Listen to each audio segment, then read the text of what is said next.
for the Mark II 3D printed Scalpel. This is batch 3C of polymer,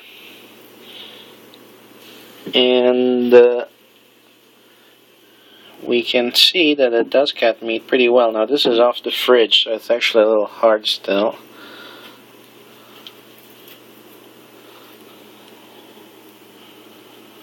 I believe that in an emergency this could be used as a scalpel.